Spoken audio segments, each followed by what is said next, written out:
2007년도 기출문제 시작하겠습니다. 자, 4번 볼게요.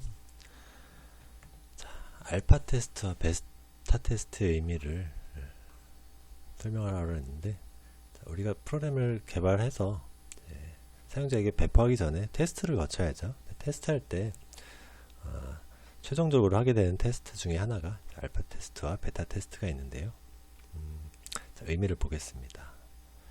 뭐 여기는 읽어보시면 되겠어요. 개발한 후에 알파 테스트, 베타 테스트 한다고 했는데 뭐 콘텐츠의 효능을 높인다, 만족스러운 콘텐츠를 개발할 수 있다 했습니다. 뭐 테스트를 거치니까 뭐 당연한 이야기가 되겠습니다. 자, 근데 이 두 개의 차이는 결국에 하나예요. 이 테스트하는 사람, 이 사람들이 어떤 사람들이냐가 알파 테스트, 베타 테스트로 나뉘게 됩니다. 알파 테스트는 이 소프트웨어를 개발한 팀이 이렇게 있을 거예요. 이렇게 있으면은 요 내부 개발한 내부 인원이 테스트를 하면은 알파 테스트가 되는 거고요. 외부 구성원, 외부 사람을 데려와서 테스트를 하면 베타 테스트가 됩니다. 그래서 내부 인원이라는 말이 들어가면 알파 테스트가 되고요. 외부 인원은 베타 테스트, 외부 인원. 그래서 우리가 어떤 게임 같은 거 할 때 많이 얘기가 나오는데, 어떤 게임에 대해서 게임사가 게임을 개발해서 사용자들한테 베타 테스트를 하게 해주죠. 아직 정식 출시 전인데 사람들이 들어가서 게임을 할 수가 있습니다. 그래서 일반 사용자들한테 열어주는 거예요. 그래서 이게 이제 베타 테스트가 되는 거고, 이렇게 불특정 다수한테 베타 테스트를 하게 해주면은 그거는 이제 오픈 베타 테스트가 되는 거고, 그다음에 어떤 특정 인원들만 모집을 해서 그 사람들한테만 오픈해주면 이제 클로즈드 베타 테스트라고 하죠. 그래서 어떤 제한된 인원이냐 아니면 공개된 모든 인원이냐라고 하는 거에 따라서 이렇게 구분이 되는데, 어쨌든 외부 인원에 대해서 테스트를 하게 되면은 베타 테스트가 되는 거고, 개발한 그 내부 구성원, 내부 인원에 의해서 테스트를 하게 되면은 알파 테스트가 됩니다. 여기다가 뭐 그냥 단순히 인원이라고만 써주면 안 될 테고, 뒤에 이제 프로그램에 개발한 어떤 그 목적에 충실히 개발이 되었는지 뭐 그런 것을 테스트를 한다. 그래서 콘텐츠의 뭐 기능을 판단하고 만족스러운 콘텐츠를 개발할 수 있도록 돕는다. 뭐 이렇게 뒤에는 서술을 해주시면 되겠어요. 그래서 제일 중요한 거 내부냐 외부냐를 구분을 해주시면 되겠습니다. 자, 8번 데이터베이스 문제 볼게요. 자, 시그마랑 프로젝트, 그 다음에 세미 조인, 자, 요 연산으로 요 두 개의 릴레이션을 조인을 해보는 겁니다. 자, 그 다음에 최적화된 관계대수도 적어라, 이렇게 돼 있어요. 자, 보겠습니다. 자, 세미 조인이라는 거는, 자, 세미 조인 이렇게 표시가 있으면은 여기 자, 이렇게 있을 때 요 선이 그어진, 자, 요쪽 기준으로 조인을 하는 거죠. 그래서 왼쪽이니까, 자, R은 전부 다 가져옵니다. 그 다음에 이게 없는 요쪽 반대쪽에는 두 릴레이션의 공통된 속성, 자, B와 C가 지금 공통 속성이죠. B와 C만 가져와서 조인을 하는 거죠. 그게 지금 이 세미 조인입니다. 그래서 이 B, C를 가지고 조인을 하면은, 자, 같이 갖고 있는 값들을 봐야죠. B1, C1이 있습니다.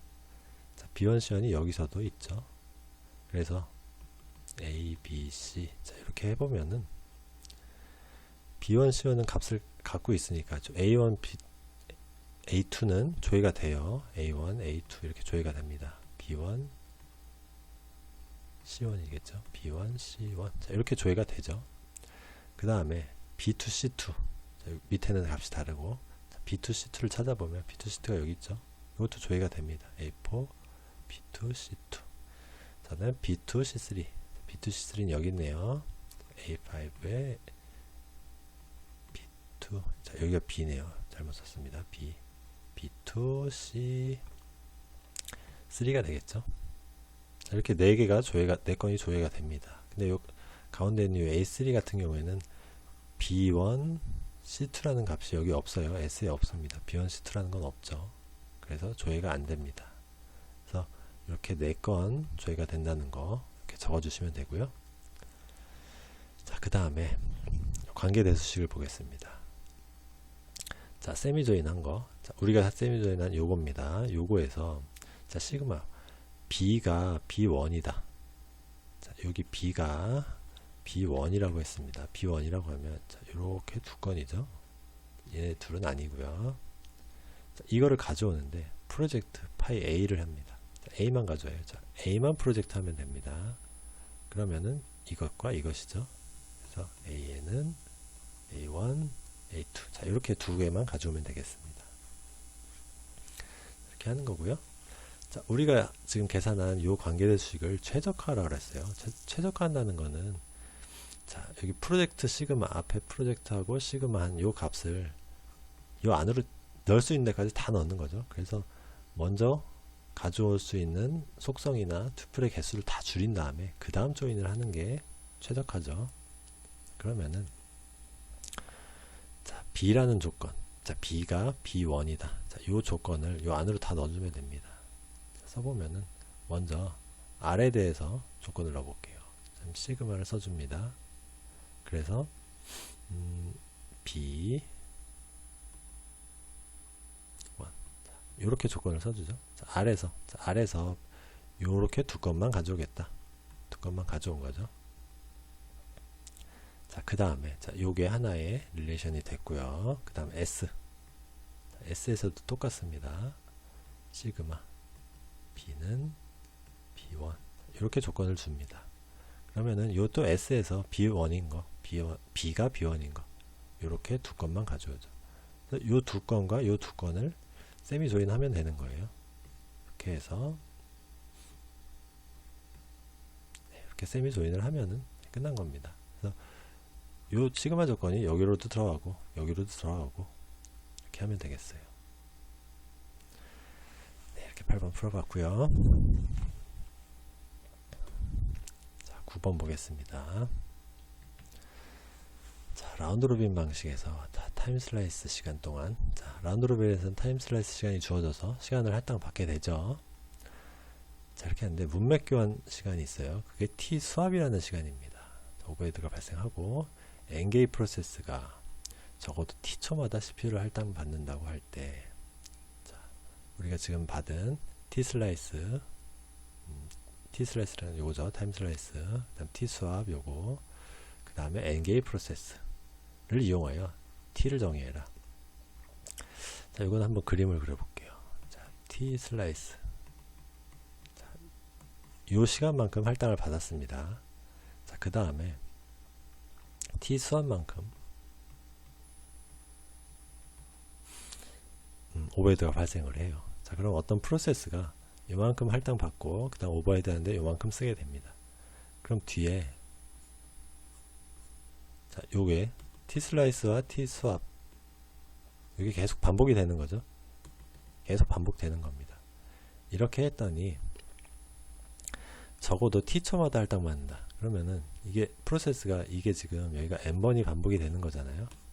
여기 n번이 반복이 되는데 이걸 전체 했더니 T초마다 반복이 된다. T가 이렇게 되면 되는 거예요. 이 전체 시간이 T가 되면은 T초 만에 다시 처음으로 돌아와서 다시 할당을 받겠죠. 이 프로세스가 얘가 지금 A라고 한다면은 이때 한번 쓰고 전부 T라는 시간이 흐른 다음에 다시 자기한테 돌아올 겁니다. 그래서 T 슬라이스 더하기 T 스왑을 하게 되면은 자, 요 시간이죠. 요게 지금 n개만큼 있습니다. 프로세스가 n개니까 이렇게 해서 n개를 곱하면은 이 시간이 전체 시간 t가 된다는 얘기예요. 자, 그래서 써보면은 n에다가 곱하는 거죠. t 슬라이스 더하기 t 스왑. 네, 이렇게 써주면 되겠어요. 그래서 이 t라는 게 전체 시간이니까요. 이렇게 수식을 구하고요. 자, n이 지금 100이다. 그 다음에 t 수압은 0.01이다. 자, 이때 CPU가 1초마다 할당되었다. 1ms죠. 1ms. 그때 t 슬라이스를 구해요. 자, 이 식에다 넣어보면 됩니다. 자, n이 지금 100이라고 그랬죠. 다음 t 슬라이스. 자, t 슬라이스는 구하는 거예요. 그래서 t 슬라이스 구하고, 자, 그 다음에 물맥 교환 시간 t 수압이 0.01이다. 0.01. 자, 이렇게 하고요. 자, 이게 다 했더니 1ms마다 할당된대요. 자, 그럼 여기가 1입니다. 이렇게 구하는 거예요. 그럼 이 곱해 보면은 100ts s라고 할게요. ts t 슬라이스. 자, 더하기. 자, 100에다가 0.01 곱하니까 여기 1이 되겠죠. 이렇게 됩니다. 그래서 이거 없어지면은 100ts라는 값이 0이에요. 그래서 결국엔 ts가 0이 되는 거죠. 그래서 t 슬라이스 구한 값은 0이 되는 거고요. 자, 이 구한 값이 뭘 의미하느냐?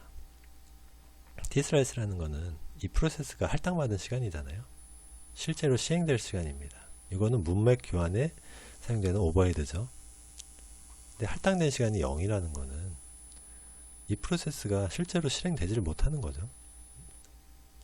나한테 할당받은 시간이 하나도 없게 되는 겁니다. 근데 나는 분명히 이 시간만큼을 지금 쓰고 있죠. 수합하는데 0.01ms를 쓰고 있는데 실제로 수행되지는 못하는 거죠. 이게 스레싱이 발생한다. 그래서 자기의 할당받은 시간, 타임 슬라이스를 모두 소모를 해서 이 문맥 교환하는데 모두 이 시간을 써버리는 거죠. 그래서 시간 할당량을 문맥 교환에 모두 소모를 해버려서 실제로 실행되지 못한다. 그래서 스레싱이 발생한다. 이렇게 기술을 해주시면 되겠습니다. 그래서 이 t 슬라이스가 0이 된다는 것은 내가 실행될 시간이 없다 라는 의미로 스레싱이 발생한다. 이렇게 하면 되겠습니다. 다음 10번 보겠습니다. 자, 세마포 이용해서 읽기 쓰기 문제 해결하는 거죠. 자, 이 문제는 세마포 부분에서 계속 많이 나오는 거니까 거의 이 프로그램 소스를 보면은 이게 이 기능이 바로 떠오르도록 반복을 해서 봐주셔야 될 것 같아요. 자, 보겠습니다. 자, 세마포 변수로 뮤텍스와 w 세마포가 있죠. 그래서 두 값을 다 1로 줍니다. 자, 그래서 자, 이 부분 이렇게 두 군데로 나뉘는데, 자, 읽기를 수행하기 이전에 자, 리드 카운트를 하나 증가를 시켜주죠. 자, 이거의 기능은, 자, 읽는 사람이 처음에는 아무도 없죠. 그러다가 첫 번째로 누군가 읽는 사람이 생깁니다. 자, 한 명이 딱 생겨요. 리드 카운트가 하나 증가를 하죠. 자, 그렇게 하고 리드 카운트가 1이 되면, 자, 첫 번째니까 1이 됐죠. 자, 그때 W 세마포를 웨이트를 합니다. 자, 웨이트를 하면은 1이었던 게 하나 줄어들죠. 그래서 0이 되죠. 자, 그러면은 이게 0이 되는 순간부터는 라이트 프로세스에서 쓰기를 할 수가 없죠. 이게 0이니까 더 이상 웨이트를 할 수가 없어서 여기서 기다리게 됩니다. 쓰기를 수행할 수가 없죠. 자, 그 다음에, 자, 그런 상태에서 리드 카운트가 더 늘어나서 2, 3이 되면은 이때는 W 세마포를 웨이트하지 않아요. 이미 잡고 있기 때문에, 이 첫 번째 프로세스가 잡고 있기 때문에 웨이트를 더 이상 할 필요가 없습니다. 얘네들은 그냥 가죠. 그러다가 이걸 풀어줄 때도 마찬가지입니다. 2명, 3명, 4명 얘네들이 리드가 끝날 때는 세마포를 시그널을 해주지 않습니다. 이미 누군가는 지금 읽고 있기 때문에 쓸 수가 없는 상태예요. 계속 줄어들다가 1에서 0이 되는 순간에 이제 읽는 사람이 아무도 없어졌을 때, 그때 W 세마포를 시그널을 해줘야죠. 읽는 사람이 아무도 없어졌을 때 계속 감소를 시키다가 0이 되는 순간에 시그널을 해줍니다. 그러면은 여기서 이때 다시 1이 됐으니까 이제 수기가 수행될 수 있는 거죠. 자, 그렇게 되는 거고요. 자, 그러면은 이 웨이트과 시그널, 이 뮤텍스의 역할은 뭐냐? 리드 카운트를 지금 여기서 1을 증가를 시켜줘야 되는데, 이게 1이 증가되는 순간에 다른 데서 갑자기 1을 감소시키면 안 되죠. 여기가 1이 증가한 다음에 1일 때 W 세마포를 웨이트하는 요 부분만큼은 또 원자적으로 수행이 돼야 되는 겁니다. 자, 여기 순간에 다른 데서 감소시켜주면 안 돼요. 자, 그거에 대한 상호 배제가 뮤텍스를 통해서 이루어지게 되죠. 뮤텍스는 리드 카운트에 대한 상호 배제의 역할이고요. 이 W 세마포는 쓰기 동작을 위한 상호 배제가 되는 거죠. 자, 여기 쓰기 동작을 위한 상호 배제.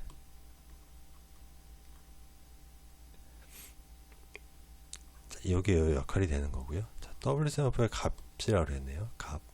자, 리드 카운트가 1일 때 웨이트를 시켜줬다. 그러면은 1이었다가 0이 되는 거죠. 여기 0이 되는 거고요. 역할은 이렇게 되는 거고. 자, 이때 무슨 문제가 발생을 할 수 있는가 보면은, 읽는 사람이 한 사람이라도 있으면 쓸 수가 없는 거죠. 무조건 기다려야 됩니다. 그러면은 처음에 한 명이었다가 2명, 3명 됐다고 할게요. 4명까지 됐다고 할까요? 그럼 여기서 기다리고 있죠. 여기서 계속 기다리고 있습니다. 읽는 사람이 이 4명이 읽다가 다 읽었어요. 줄어들고 줄어들고 줄어들고. 자, 한 명까지 왔다고 할게요. 아직 쓸 수가 없죠.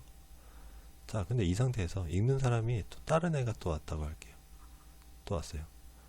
그럼 2, 3, 또 줄어들다가 또 줄어들다가 늘어나다가 계속 여기서 왔다 갔다 하는 거죠. 결국 0이 오는 순간이 와야 되는데, 읽는 사람이 다 끝나지 않고 누군가는 한 사람은 계속 있는 상태에서 들어왔다가 나왔다를 반복해서 여기를 왔다 갔다 하면은 지금 0으로 못 들어오는 거죠.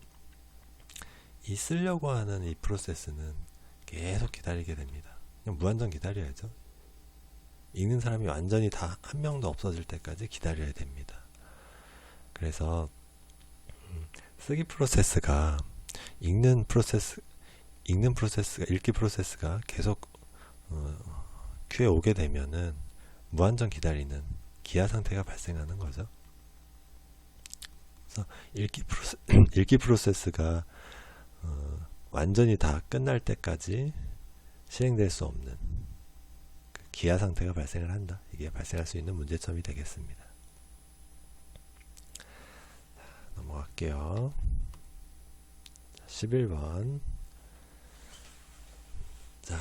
자, A, B, C 변수로 인해서 F0라는 F1이라는 이 두 가지 이렇게 출력이 되는 회로가 있고요. 자, 이걸로 정의되는 조합 논리 회로를 PLA로 구현하라고 한다. 이때 최적의 PLA를 구성하기 위한 고배항을 쓰시오. 모두 쓰시오. 이렇게 되어 있는데, 자, 이렇게 출력이 두 개가 있어요. 근데 보면은 최적의 PLA라고 그랬어요.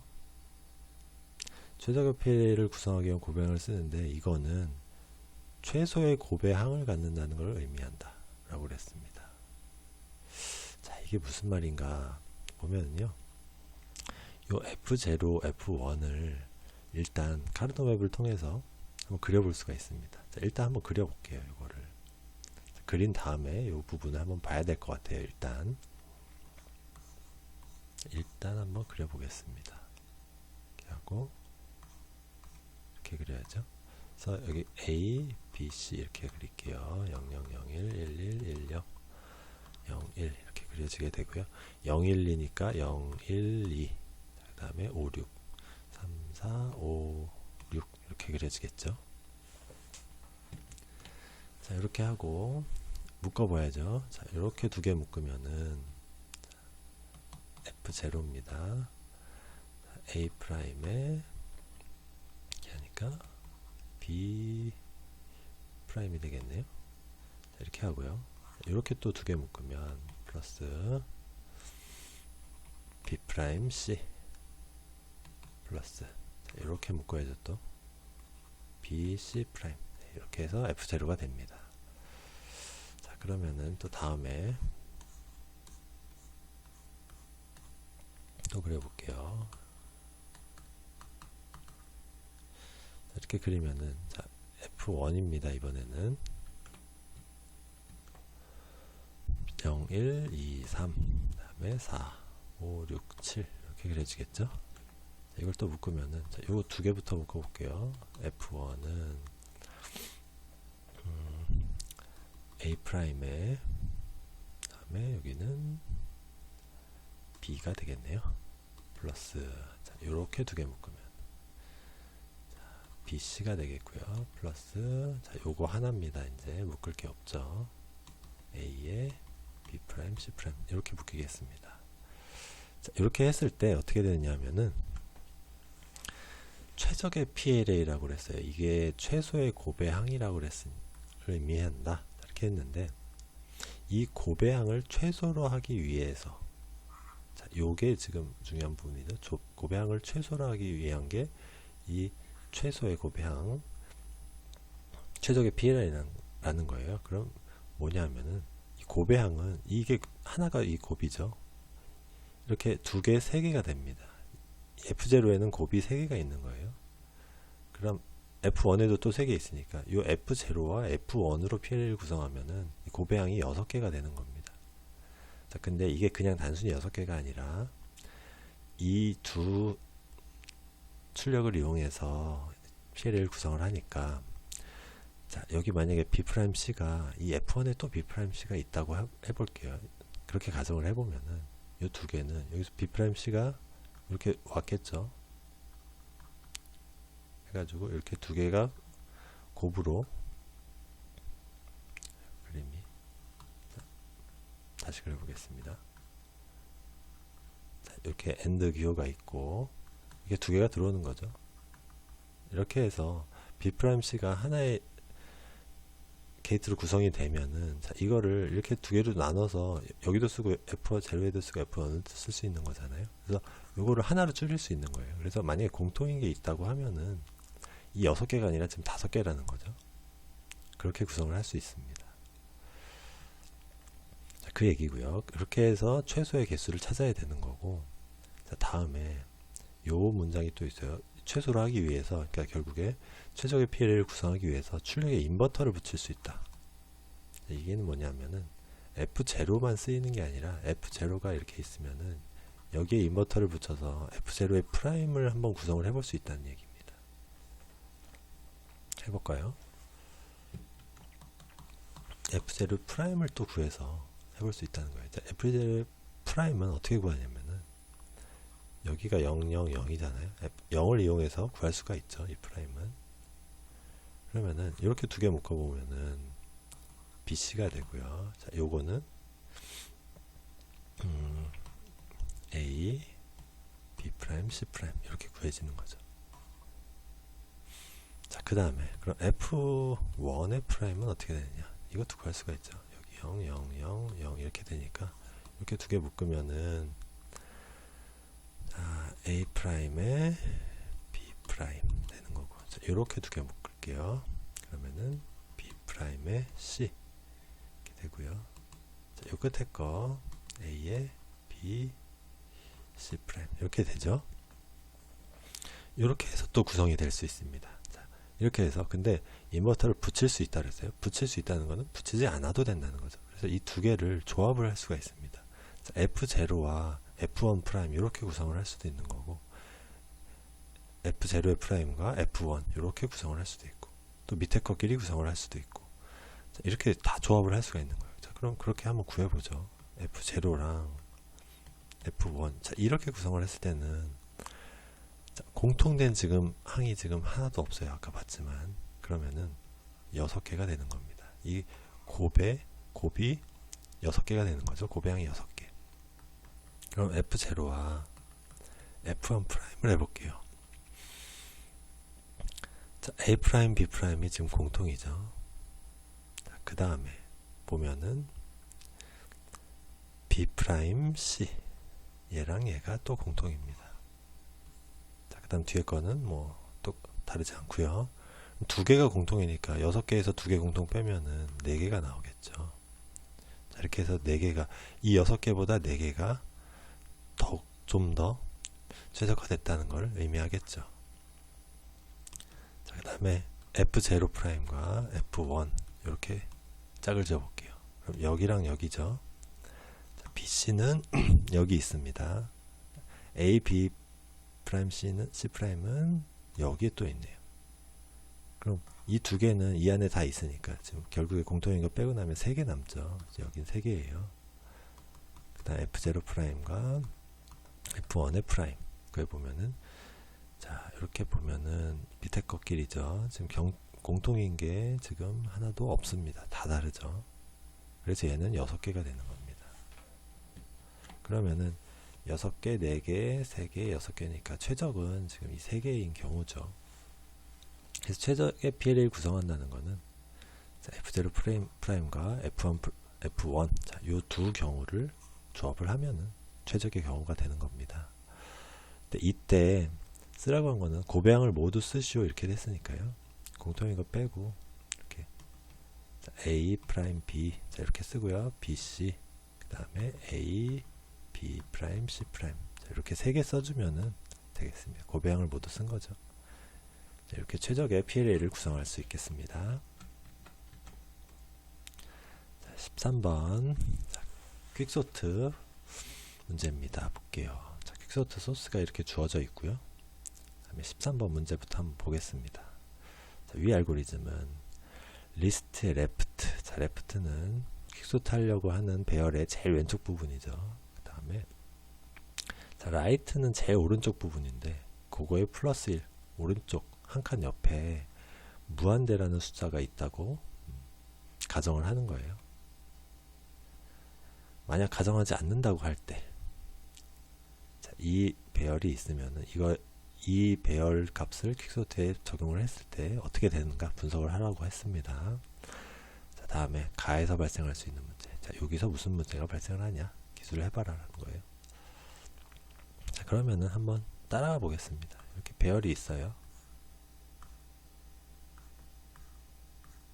자, 5, 1, 4, 2, 3. 자, 이렇게 있다고 하고, 자, 이거를 따라가 보겠습니다.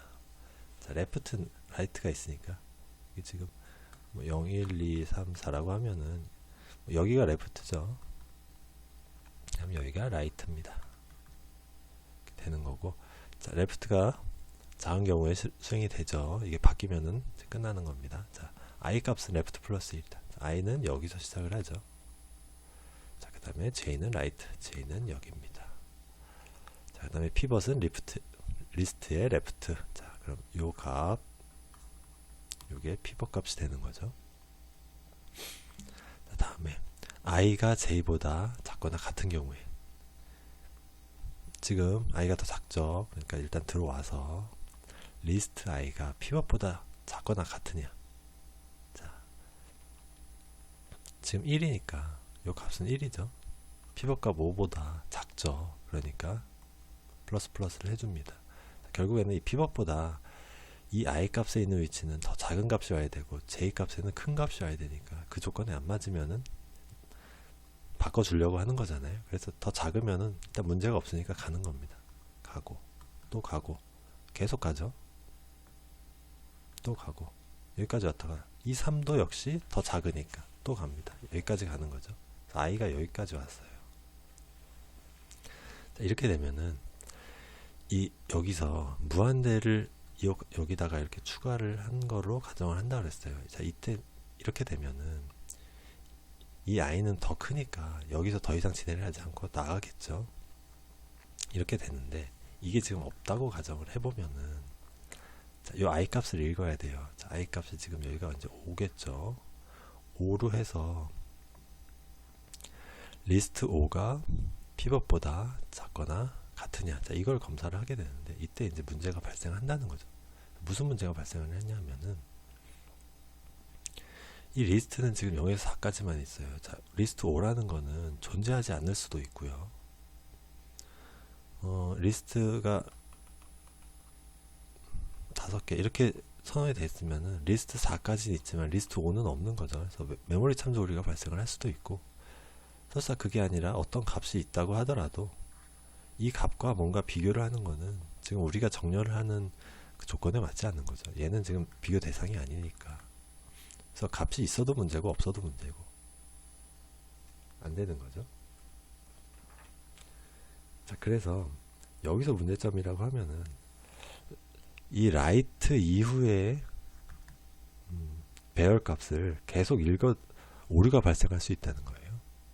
그래서 라이트 이후에 배열 값을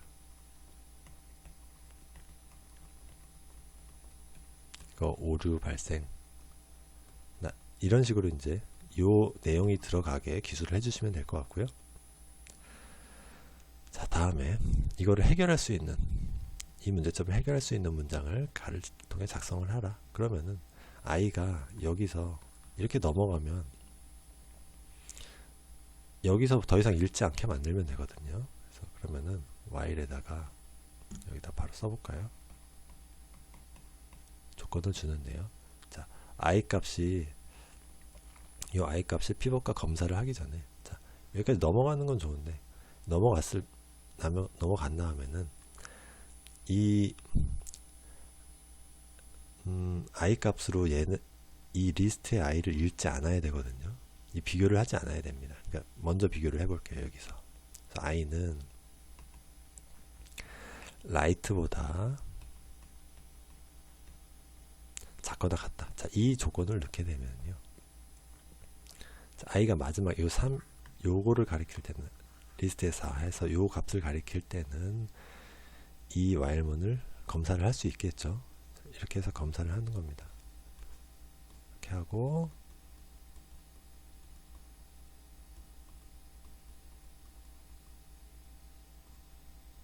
가로까지 묶어주고, 자, 요 앞에 요 조건은 요 뒤에다 그대로 주어지고요. 여기다가 요거를 추가하는 거죠. 리스트 i가 right보다 작거나 같으냐, 여기까지만 검사를 하고, 자, 그다음 1을 증가시켰어요. 자, 이 조건에 맞으니까 right와 같으니까 여기서는 1을 증가시킵니다.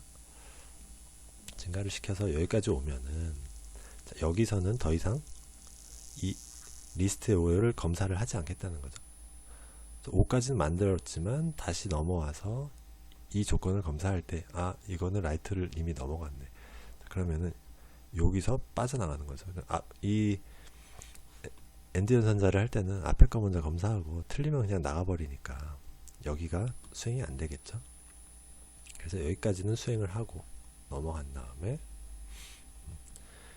이 여기로 넘어왔을 때는 수행을 하지 않는 조건을 하려면은 이렇게 조건이 들어가야죠. 그래서 right보다 작거나 같을 때, 자, 이 조건을 넣어주면 되겠습니다. 자, 그럼 14번 볼게요.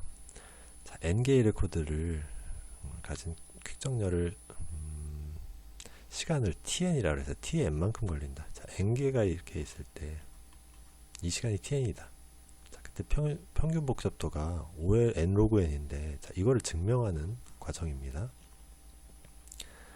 이걸 증명할 때 최종적으로는 이렇게 나오는데 중간에 어떤 수식을 거쳐서 가느냐, 이게 첫 번째 단계를 쓰라 그랬어요.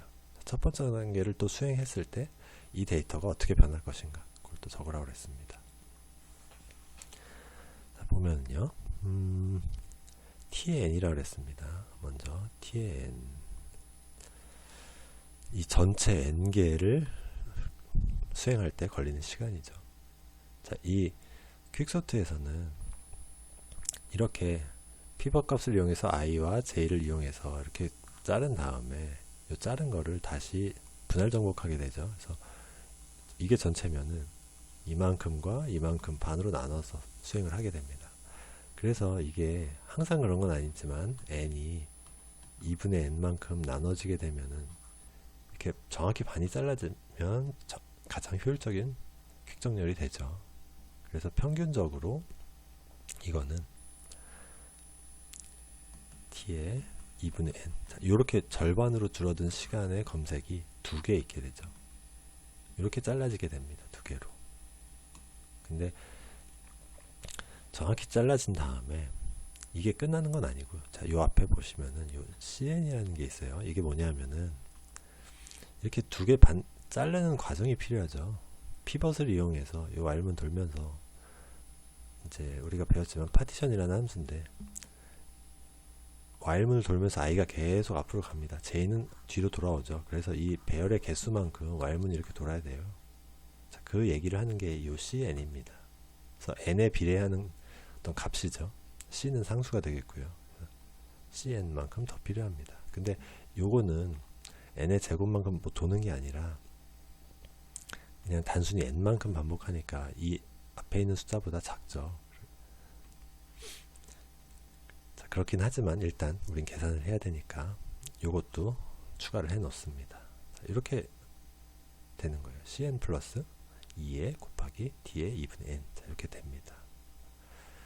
자, 그 다음에 이게 그럼 어떻게 바뀌냐면은, 자, cn은 그대로 있고요. 자, 2도 그대로 있습니다. 곱하기 하고. 자, t의 2분의 n을, 자, 요거를 또 똑같이 나눠 볼게요. 자, 우리가 지금 계산했던 t의 n이 요거라고 생각을 해볼게요. 요 n이 그냥 반으로 줄었을 뿐이죠.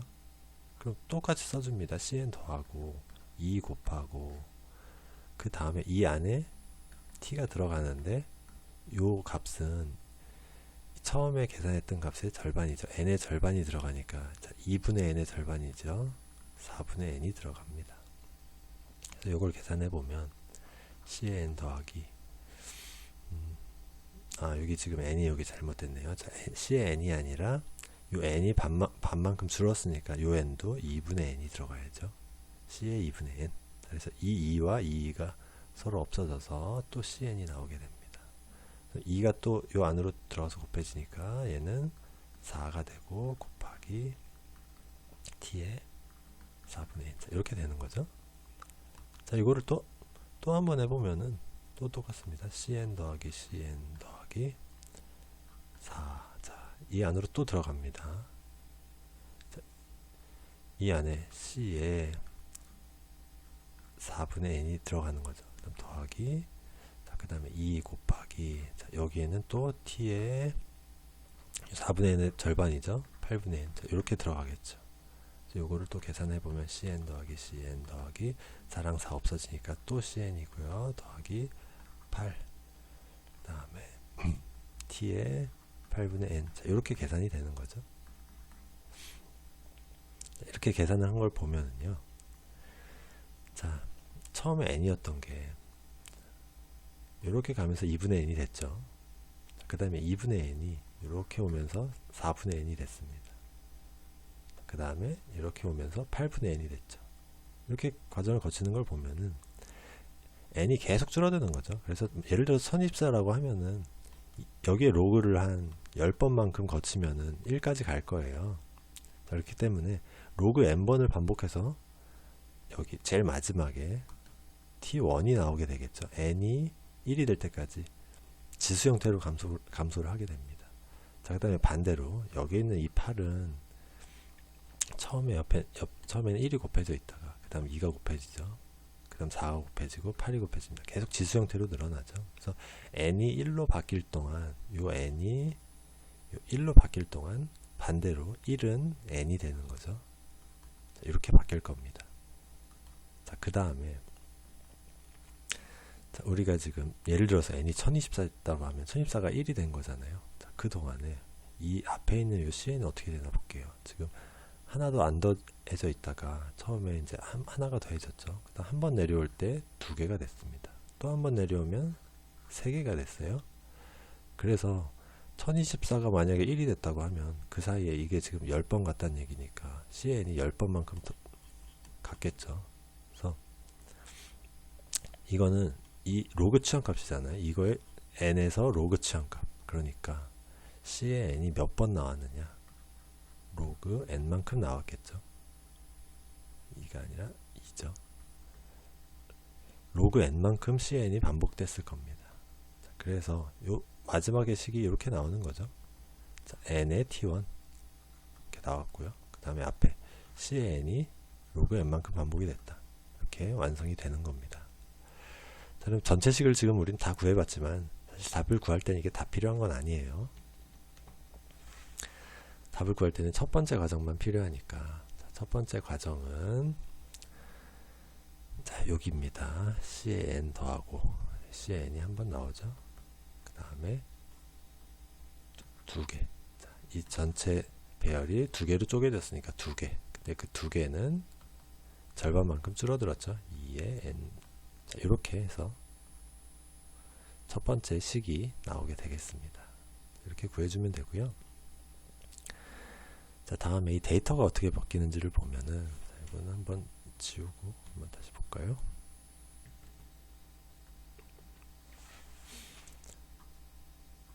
자, 42를 얘를 피벗 값으로 줬습니다. 처음에 제일 레프트 값을 피벗으로 주는 거니까요. 여기. 그 다음에 여기부터 지금 56이니까 피벗보다 크죠. 얘는 교체 대상입니다. i 값이 여기서. 자, j는 여기부터 시작을 하는데 33이 피벗보다 작죠. 여기도 교체 대상입니다. 그래서 두 개를 바꿔줘요. 여기에 33, 여기에 56 이렇게 오는 거죠.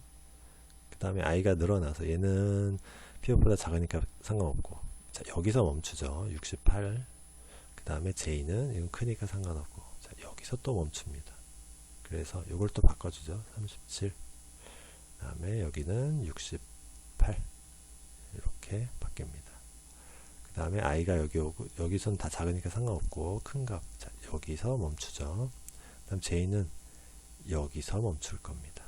이렇게 되면 i랑 j가 바뀌었죠. 그래서 i가 더 작을 때 수업을 해주는 거니까 이때는 수업을 하지 않습니다. 자, 이렇게 한 다음에 그러면은 여기죠. 지금 j와 레프트, 자, j와 피벗을 바꿔줘야죠. 여기에 피벗 값 42가 오고 28이 여기로 옵니다. 자, 이렇게 하면은 지금 첫 번째 과정을 다 바꾼 거죠. 그래서 28, 33, 23, 37, 그 다음에 19, 42, 95, 68, 75, 그 다음에 56 이렇게 하면은 이게 첫 번째 분할을 거친 배열의 값이 되겠습니다. 이렇게 해서 이 피벗 값, 이 42 기준으로 여기는 작은 값이 오고 여기는 큰 값이 오고 이렇게 분할이 된 거죠. 이렇게 답을 구할 수 있겠습니다. 자, 16번 볼게요. 자, 중위표기식을 입력받아 스택을 입력하는 알고리즘을 수행한다 그랬습니다. 자, 이 값을 이용해서 이 프로그램을 이용해서 가다 보면은 이 값은 지금 이렇게 들어왔죠. x부터 해서 x 더하기 뭐 가로 열고 이렇게 들어왔습니다. 이 스택 값이 어떻게 바뀌느냐? 자, 프로그램 소스를 봐야 되는데, 자 여기 우선순위가 주어졌죠. 보시면은 요 순서입니다. 자, 가로, 자, 여기 여는 가로, 닫는 가로, 다음에 더하기 빼기, 곱하기, 나누기. 자, 맨 마지막에 거는 지금 달러 표시해서 이거는 종료 조건이죠. 자, 이렇게 되고요. 자, 가보겠습니다. 자, 스택 0에다가 요 값을 넣었어요. 종료 조건. 처음에 값을 요걸 넣었죠. 그래서 요게 이제 이 값이 팝이 되면은 끝나는 거죠.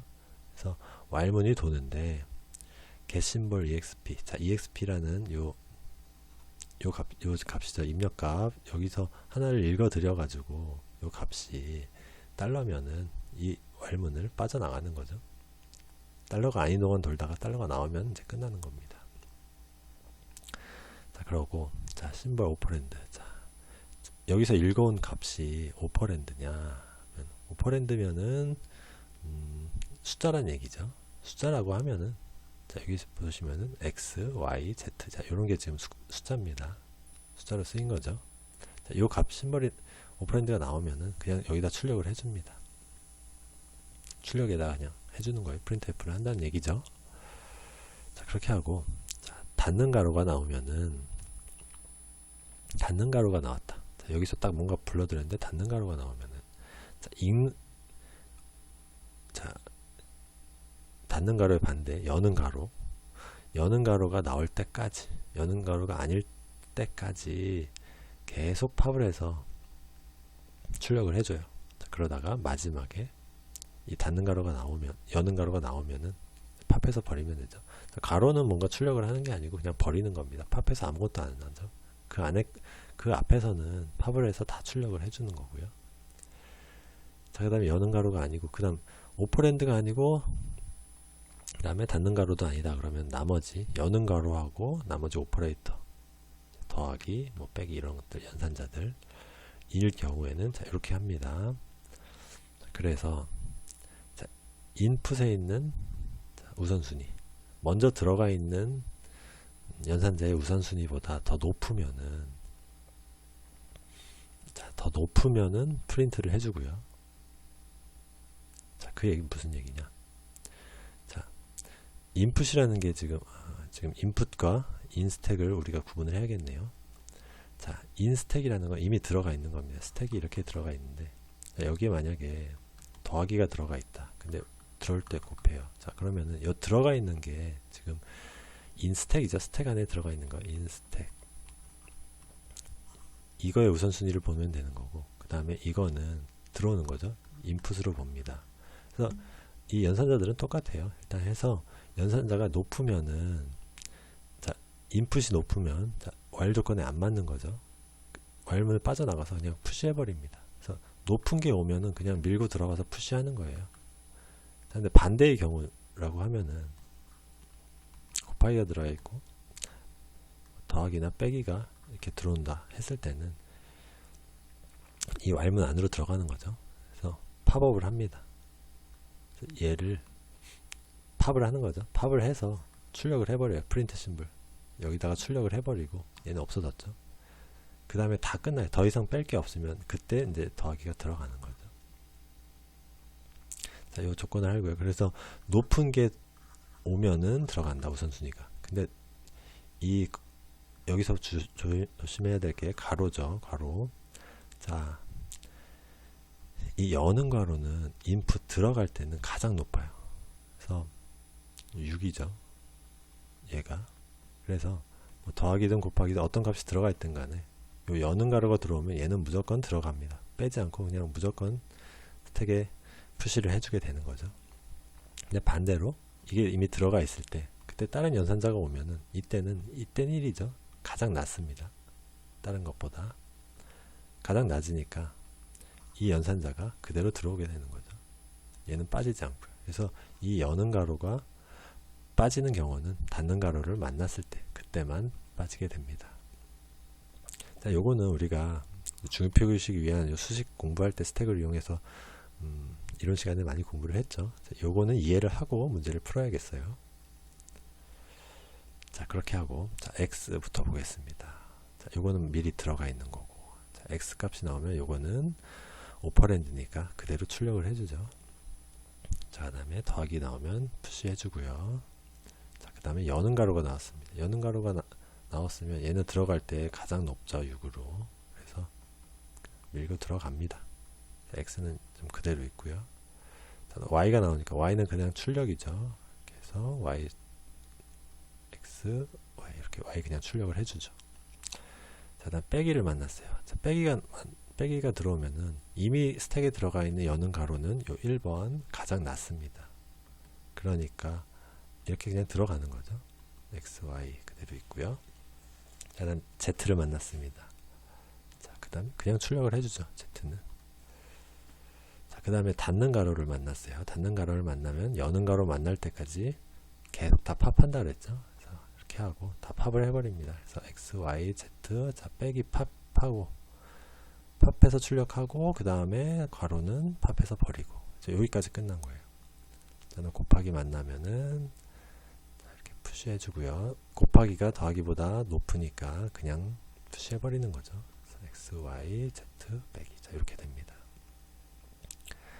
자, 이렇게 하고 그 다음에 또 w가 나왔네요. 자, 더하기 곱하기 그 다음에 w x, y, z 빼기 그 다음에 w 이렇게 써주죠. 자, 그 다음에 달러를 만났습니다. 달러를 만나니까 이제 빠져나와서 여기 밑으로 들어왔죠. 다 팝해서 그냥 출력해주면 끝이에요. 그래서 x, y, z 빼기 w 그 다음에 여기 곱하기부터 순서대로 그 다음에 더하기. 네, 이렇게 팝을 하면은 끝난 거죠. 그래서 이 과정을 거쳐서 우리가 다 값을 구할 수가 있고요. 자, 요거를 검증을 해볼 수 있을 것 같아요. 자, 마지막에 출력된 값 이게 지금 후위식으로 해서 맞는 것인가를 보면은 자, 여기 w 앞에 요 빼기가 있으니까 빼기는 지금 y-z y, z 빼기 자, 요게 후위식으로 표현이 되겠죠. y 빼기 z 이렇게 바뀌는 거고 자, 그 다음에 요 값과 w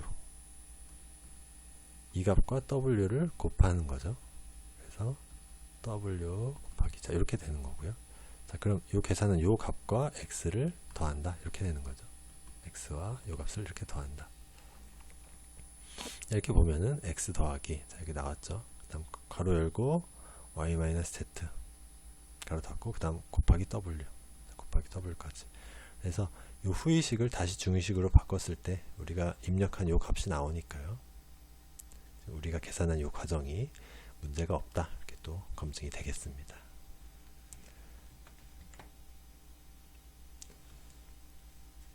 자 오늘은 여기까지 하고요. 17번은 다음 시간에 또 이어서 하도록 하겠습니다.